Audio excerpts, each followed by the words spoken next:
Eternal Sunshine of the Spotless Mind from 2004. This is a film directed by Michel Gondry, starring Jim Carrey, Kate Winslet, her second appearance on this episode so far, written by Charlie Kaufman. Logline is when their relationship turns sour, a couple undergoes a medical procedure to have each other erased from their memories. So this is a very, as I saw this film when it came out in 2004, really resonated with me a lot then and still does, but in little different ways. So I'm a huge fan of the screenwriter, Charlie Kaufman. I think this film is very odd, like most of films are. So to expand a little bit on the log line, essentially it's a sci-fi movie because there's this company that you can go to that allows you to erase select memories from your mind if you don't want to have them anymore. And Jim Carrey, who's the male lead in this film, realizes that his girlfriend, who they've basically been fighting and about to break up, she had that procedure, so erase their relationship from her mind as a way to get over him. And now he, in retaliation, is like, oh, I want to go and do the same thing then. Like, forget this thing ever happened, this relationship they were in. And then you see, like, as the memories start getting erased, he realizes the good memories are getting erased too, and then doesn't want that to happen and starts panicking and trying to reverse the process in his own mind. It's kind of hard to do it justice unless you see it. But what I think this film captures really well is that, you know, relationships, there's going to be the good and the bad. And even ones that don't work out in the end, the things that you get out of that relationship and the growth that you have are the good things and the bad things in that relationship. And you can't just throw the baby out with the bathwater just because, you know, the relationship went sour and, this is a mistake and I didn't learn anything from this person. What did I do? And have all these feelings of regret. It's like, no, even the ones that don't work out, there is really important things in there that you shouldn't forget because that lived experience, whether it worked out in the end or not, or whether you're with the right person or not, is what life is all about, those lived experiences. And I think that's really what Jim Carrey is starting to realize halfway through the film and trying to then reverse this memory loss that he's, this memory procedure that he's undergoing, because he realizes even though, you know, he didn't end up with Clementine and they had this relationship that didn't work out, like he doesn't want to erase her because those memories are still good. And those things that they did in the past are still important. So I think what that is something this film does very well. And the second thing that resonated with me more so recently is this idea of a little bit of like destiny and, you know, predestination, you know, at the end of the film, Jim Carrey does actually get the memory erased with her, but they have another chance encounter again and again start dating. So it wasn't necessarily the circumstances at the exact time, who they were at that moment in their first go around that brought them together. But those two people meeting again, boom, all of a sudden they're in a relationship again. And there's a subplot as well of one of the workers at this company. She has an affair with one of the scientists and he then erases her memory because, you know, I guess they break up. It's kind of unclear why he does that, but her memory gets erased and she falls in love with him again.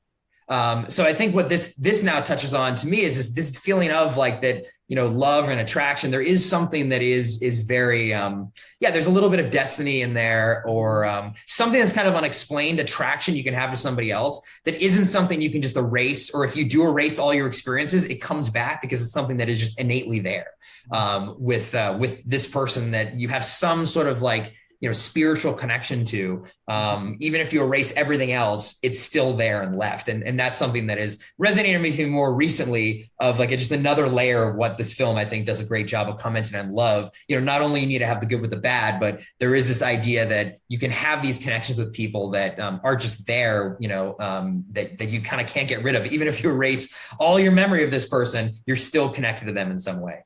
Mm-hmm. Yeah, such a powerful movie. I'd watched this when it came out, or maybe a little bit after it came out, and loved it. Hadn't seen it since. Mm-hmm. And frankly, I'd forgotten a lot about it. So I was so happy to revisit it.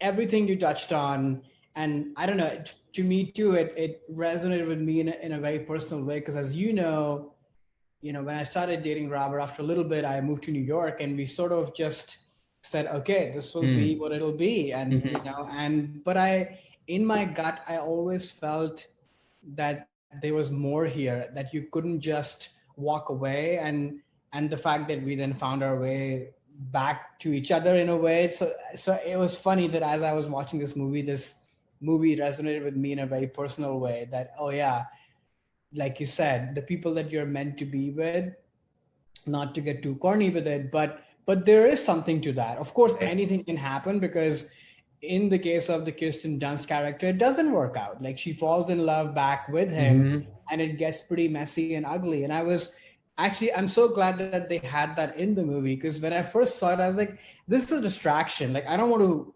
be with these people. Mm. But at the end of the movie, I was glad that he had that in his script, because at the end of the day, he's a romantic, but he's also a realist. He's more of a pessimist Mhm. from the movies that we've seen Charlie Kaufman has written. So he wanted to have that other layer that no, it doesn't always work out. And who knows if it'll even work out between Jim Carrey and Kate Winslet. Once it's back. Exactly. You don't Right. know that. Mhm. But there is something about people finding their way back to each other. Also, what a great Jim Carrey performance. Oh, I mean, yeah. I was just blown away. I mean, I know Kate Winslet got more of the attention and she's great in it.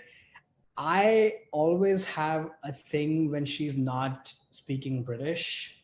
I don't think she's a good accent Oh. actor. Yeah. Like I Yeah. can see words, here and there, whether it's, fix it Steve from Steve Jobs to whatever. There's always something else creeping up. So I always find it very distracting, or maybe it's in my own head. I'm at the edge of my seat. There she messes. I see. Yeah. Yeah. Yeah. Yeah. But as a pure, fully fleshed out person, and her vibe and her energy, it's obviously spot on as Kate Winslet. Mhm. But the person who blew me away was really Jim Carrey, who is just incredible in this movie.